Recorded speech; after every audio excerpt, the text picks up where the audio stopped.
आप देख रहे हैं समाचार एजेंसी ऑफ इंडिया में साइन न्यूज। नमस्कार, आप देख रहे हैं देश की पहली डिजिटल न्यूज एजेंसी समाचार एजेंसी ऑफ इंडिया की साइन न्यूज। साइन न्यूज के धर्म प्रभाग में आपका स्वागत है। अब हम आपको हिंदू पंचाग के छठवें अर्थात भाद्रपद माह के बारे में विस्तार से बताते हैं। आप इसे ध्यान पूर्वक सुनिए और धर्म लाभ लीजिए। आइए सुनते हैं भाद्रपद महीने के बारे में।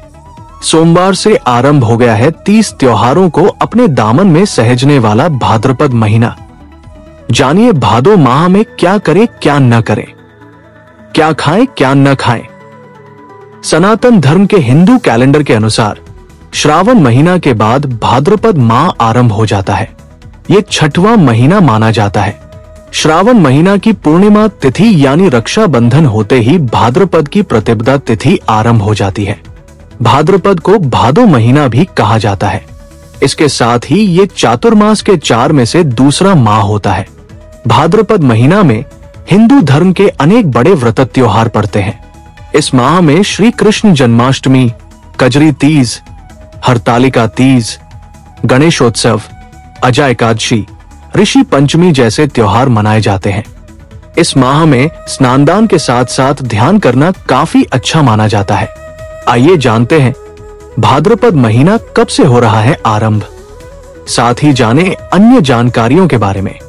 अगर आप जगत को रोशन करने वाले भगवान भास्कर, भगवान विष्णु जी, देवाधिदेव महादेव, ब्रह्मांड के राजा भगवान शिव एवं भगवान श्री कृष्ण जी की आराधना करते हैं, और अगर आप विष्णु जी एवं भगवान कृष्ण जी के भक्त हैं, तो कमेंट बॉक्स में जय सूर्य देवा, जय विष्णु देवा, ओम नमः शिवाय, जय श्री कृष्ण, हरिओम तत्सत, ओम नमो भगवते वासुदेवाय नमः लिखना न भूलिए। ज्योतिषाचार्यों के अनुसार इस पवित्र महीने में भगवान श्री कृष्ण और भगवान श्री गणेश जी की जन्म तिथि होने के कारण इसका विशेष महत्व होता है। भादो में जन्माष्टमी का त्योहार बड़े धूमधाम से मनाया जाता है। इस दिन रोहिणी नक्षत्र में कान्हा का जन्म हुआ। श्री कृष्ण जयंती पर बाल गोपाल के आगमन के लिए मंदिरों और घरों में विशेष साज सजावट की जाती है। 56 भोग बनाए जाते हैं, कीर्तन किए जाते हैं। ये महीना आमतौर पर अगस्त या सितंबर में पड़ता है।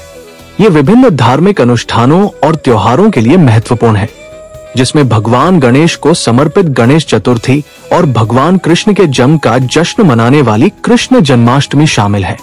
इस महीने में पितृपक्ष की शुरुआत भी होती है।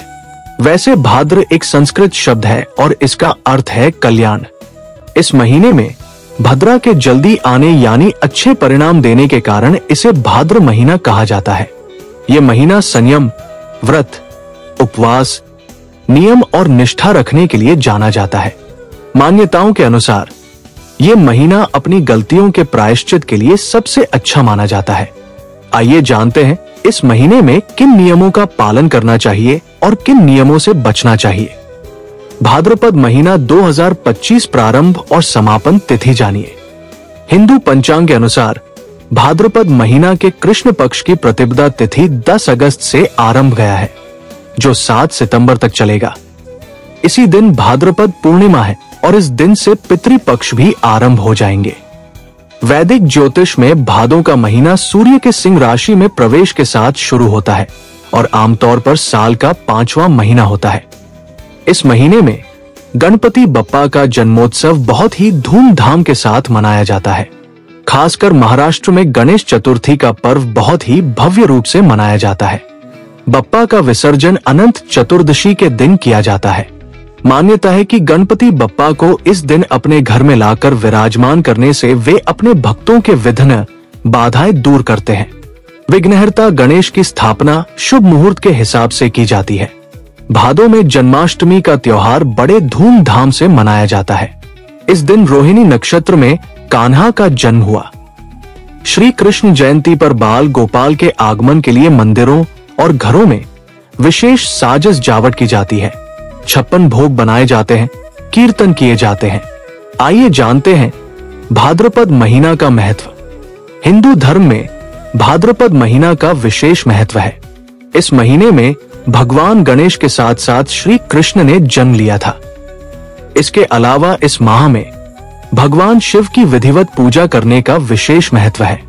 इस महीने में स्नान दान के साथ साथ कुछ नियमों का पालन करने से पापों का नाश होता है और पुण्य की प्राप्ति होती है।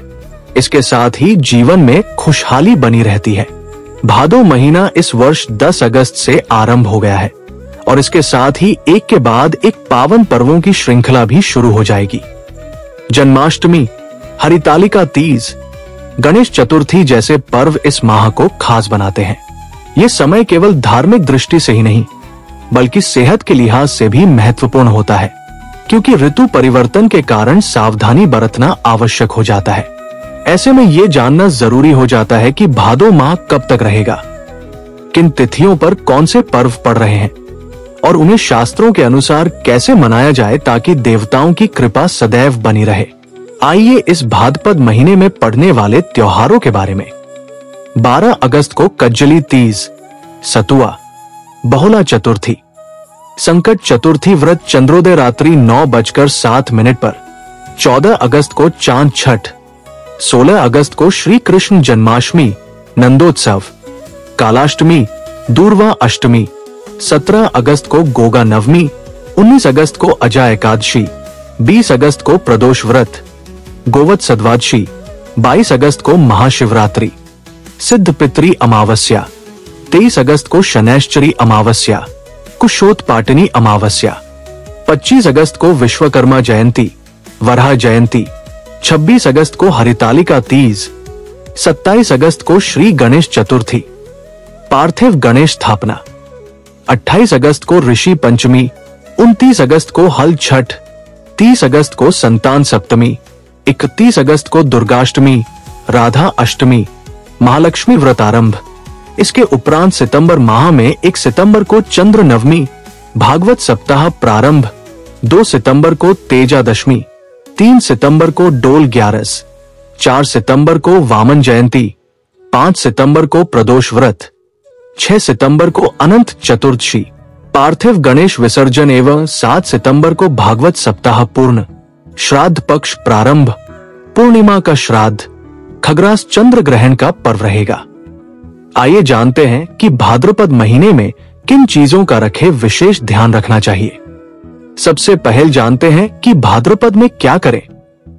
भाद्रपद माह धार्मिक कार्यों से लिए उपयुक्त माना गया है। ऐसे में इस माह श्री कृष्ण की पूजा करना बेहद फलदायी होगा। साथ ही इस माह में कम से कम एक बार गंगा स्नान जरूर करना चाहिए। ये वर्षा का ऋतु है। ऐसे में आपकी पाचन क्रिया थोड़ी कमजोर होती है तो सात्विक और हल्का भोजन करें। रोजाना नीम और तुलसी की 1-2 पत्ती खाएं। कोशिश करें कि नियम पूर्वक पूजा पाठ करें और दान पुण्य भी करें। अब जानिए इस महीने में क्या नहीं करना चाहिए। हिंदू शास्त्र के अनुसार भादों के महीने में गुड़, दही और उससे बनी हुई चीजों का सेवन नहीं करना चाहिए। ये चीजें सेहत के लिए नुकसानदायक हो सकती हैं। भादों में गुड़, दही खाने से पेट संबंधित समस्या होती है। भादों के महीने में तामस तत्व को बढ़ने वाले खाद्य पदार्थ जैसे लहसुन, प्याज, मांस और मदिरा का सेवन नहीं करना चाहिए, क्योंकि भादों का महीना भक्ति और मुक्ति का माह माना जाता है। भाद्रपद महीने में किन चीजों का रखे विशेष ध्यान रखा जाना चाहिए। हिंदू शास्त्र के अनुसार भादों के महीने में गुड़, दही और उससे बनी हुई चीजों का सेवन नहीं करना चाहिए। ये चीजें सेहत के लिए नुकसानदायक हो सकती हैं। भादों में गुड़, दही खाने से पेट संबंधित समस्या होती है। भादों के महीने में तामस तत्व को बढ़ने वाले खाद्य पदार्थ जैसे लहसुन, प्याज, मांस और मदिरा का सेवन नहीं करना चाहिए, क्योंकि भादों का महीना भक्ति और मुक्ति का माह माना जाता है। भाद्रपद माह में कच्ची चीजें खाने से बचें। दही खाने से बचें, क्योंकि दही खाने से स्वास्थ्य खराब हो सकता है। इस दौरान गुड़ का सेवन करने से गले से संबंधित समस्याएं हो सकती हैं। भाद्र महीना में किसी के द्वारा दिया गया चावल खाने से लक्ष्मी कम हो जाती है। भोजन में नारियल तेल का प्रयोग नहीं करना चाहिए, इससे आनंद कम हो जाता है। तिल के तेल का सेवन भी वर्जित है, इससे आयु घटती है। जानिए भादो महीने में क्यों टाले जाते हैं शुभ कार्य। भादो माह को मांगलिक कार्यों के लिए अशुभ माना जाता है, क्योंकि ये चातुर्मास का काल होता है, जब भगवान विष्णु योग निद्रा में रहते हैं। इस दौरान विवाह, सगाई, गृह प्रवेश जैसे शुभ कार्य करने से बचा जाता है। हालांकि ये महीना पूजा पाठ, दानपू ये और भगवान की भक्ति के लिए अत्यंत पावन माना जाता है। भाद्रपद माह का महत्व जानिए। सावन जहां भगवान शिव को समर्पित है, वही भाद्रपद माह श्री कृष्ण का माना जाता है, क्योंकि इसी पावन महीने में मुरली मनोहर का जन्म हुआ था। भद्र का अर्थ है सौभाग्यशाली, इसलिए भादों में किए गए धार्मिक कार्यों का पू यह लंबे समय तक फलदायी रहता है। हरिओम। अगर आप जगत को रोशन करने वाले भगवान भास्कर, भगवान विष्णु जी, देवाधिदेव महादेव, ब्रह्मांड के राजा भगवान शिव एवं भगवान श्री कृष्ण जी की आराधना करते हैं, और अगर आप विष्णु जी एवं भगवान कृष्ण जी के भक्त हैं, तो कमेंट बॉक्स में जय सूर्य देवा, जय विष्णु देवा, ओम नमः शिवाय, जय श्री कृष्ण, हरिओम तत्सत, ओम नमो भगवते वासुदेवाय नमः लिखना न भूलिए। यहां बताए गए उपाय, लाभ, सलाह और कथन आदि सिर्फ मान्यता और जानकारियों पर आधारित है। यहां यह बताना जरूरी है कि किसी भी मान्यता या जानकारी की समाचार एजेंसी ऑफ इंडिया के द्वारा पुष्टि नहीं की जाती है। यहां दी गई जानकारी में निहित जानकारी विभिन्न माध्यमों, ज्योतिषियों, पंचांग, प्रवचनों, मान्यताओं, धर्म ग्रंथों, दंत कथाओं, किंवदंतियों आदि से संग्रहित की गई है। आपसे अनुरोध है कि इस वीडियो या आलेख को अंतिम सत्य अथवा दावा न माने एवं अपने विवेक का उपयोग करें। समाचार एजेंसी ऑफ इंडिया पूरी तरह से अंधविश्वास के खिलाफ है। किसी भी जानकारी या मान्यता को अमल में लाने से पहले संबंधित विशेषज्ञ से सलाह लें। अगर आपको समाचार एजेंसी ऑफ इंडिया में खबरें आदि पसंद आ रही हो तो आप इसे लाइक, शेयर व सब्सक्राइब अवश्य करें। हम नई जानकारी लेकर फिर हाजिर होंगे। तब तक के समाचार एजेंसी ऑफ इंडिया की साइन न्यूज में प्रसारित धार्मिक वृतांत आदि पसंद आ रहे हो तो आप इसे लाइक, सब्सक्राइब व शेयर जरूर करें। कमेंट बॉक्स में लिखकर बताएं कि आपको ये कैसे लग रहे हैं। ये भी बताएं कि आप और क्या क्या देखना व सुनना चाहते हैं। फिलहाल समय है आपसे इजाजत लेने का। आप सभी स्वस्थ रहें, मस्त रहें। बोलिए ओम नमः शिवाय।